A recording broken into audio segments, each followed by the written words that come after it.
বিজেপিয়ে অসমত ঐতিহাসিক বিজয় সাব্যস্ত কৰাৰ পিছতো মুখ্যমন্ত্ৰী ডক্টৰ হিমন্ত বিশ্ব শৰ্মা ডাঙৰীয়াক সম্পূৰ্ণ কৃতিত্ব দিব খোজা নাই নেকি? বিশেষকৈ প্ৰধানমন্ত্ৰী নৰেন্দ্ৰ মোদী ডাঙৰীয়াই এই ফলাফলৰ বাবে সম্পূৰ্ণকৈ কৃতিত্ব দিব খোজা নাই নেকি ডক্টৰ হিমন্ত বিশ্ব শৰ্মা ডাঙৰীয়াক?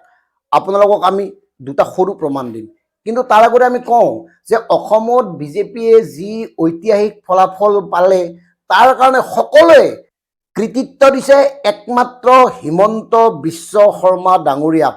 দিন ৰাতি একাকাৰ কৰি মূৰৰ ঘাম মাটিত পেলাই ৰ'দে বৰষুণে নিৰ্বাচনী প্ৰচাৰ চলাই যি অভূতপূৰ্ব এটা পৰিৱেশৰ সৃষ্টি কৰিছিল, আৰু তাৰ বাবেই আনকি তীব্ৰ সমালোচকসকলেও ক'বলৈ বাধ্য হৈছে যে একমাত্ৰ হিমন্ত বিশ্ব শৰ্মাৰ কাৰণেই এই ফলাফল সম্ভৱ হৈছে। কাৰণ বিজেপিৰ অসমৰ যিগৰাকী সভাপতি দিলীপ শইকীয়া ডাঙৰীয়া, তেওঁৰ স্থিতি, ভূমিকা, দক্ষতা, যোগ্যতা প্ৰত্যেকেই অনুমান কৰিব পাৰিছে। তেওঁ নামমাত্ৰহে সভাপতিৰ আসনত আছে, কিন্তু গোটেই কামবোৰ কৰি আছে হিমন্ত বিশ্ব শৰ্মা ডাঙৰীয়াই। আৰু হিমন্ত বিশ্ব শৰ্মাৰ যি ৰাজনৈতিক বিচক্ষণতা, ৰাজনৈতিক অংক, পৰিকল্পনা, এই সকলোবোৰে এনেকুৱা এটা ফল দিয়াত সহায় কৰিছে। কিন্তু ভাৰতীয় জনতা পাৰ্টীয়ে এইবাৰ বেলেগকে ভাবিছে নেকি? এইকাৰণে এই কথাটো আমাৰ মনলৈ আহিছে, কেন্দ্ৰীয় শাসিত পুডুচেৰীতো বিধানসভাৰ নিৰ্বাচন অনুষ্ঠিত হৈ গৈছিল, তাতো বিজেপি মিত্ৰজোঁটে জয় লাভ কৰিছে। আৰু তাৰ পিছতে প্ৰধানমন্ত্ৰী নৰেন্দ্ৰ মোদী ডাঙৰীয়াই ফেচবুকত এটা পোষ্ট দিছে, আৰু সেই পোষ্টটোত প্ৰত্যক্ষভাৱে সেই কৃতিত্বৰ কাৰণে ধন্যবাদ জ্ঞাপন কৰিছে তাৰ মুখ্যমন্ত্ৰী এন ৰংগস্বামীক। All India N R. কংগ্ৰেছৰ নেতা এন ৰংগস্বামীৰ নেতৃত্বত ভাৰতীয় জনতা পাৰ্টী মিত্ৰ দলে কেন্দ্ৰীয় শাসিত পুডুচেৰীত যি বিজয় সাব্যস্ত কৰিলে, তাৰ বাবে যিহেতুকে এন ৰংগস্বামীক কৃতিত্ব দিছে, অসমৰ ক্ষেত্ৰত কিয় দিয়া নাই?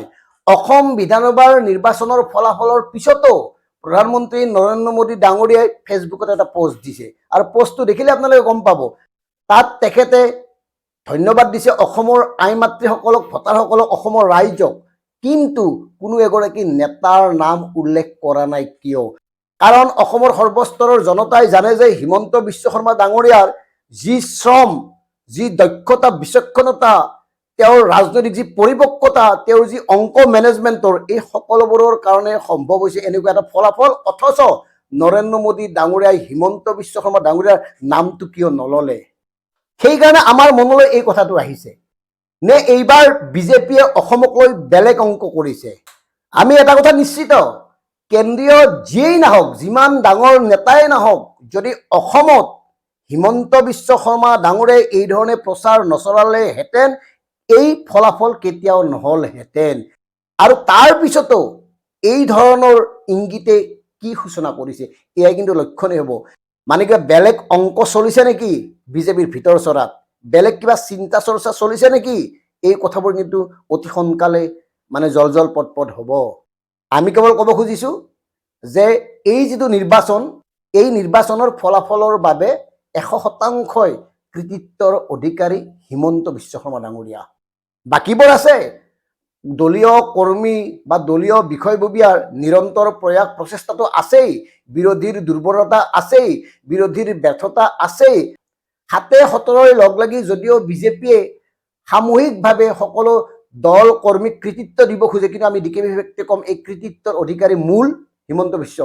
গতিকে প্ৰধানমন্ত্ৰী নৰেন্দ্ৰ মোদী ডাঙৰীয়াই তেখেতৰ পোষ্টটোত, ধন্যবাদ সূচক পোষ্টটোত অন্তত ডক্টৰ হিমন্ত বিশ্ব শৰ্মা ডাঙৰীয়াৰ নামটো থকা হ'লে আমি ব্যক্তিগতভাৱে ভাল পালোহেঁতেন। কিয় নামটো নিদিলে?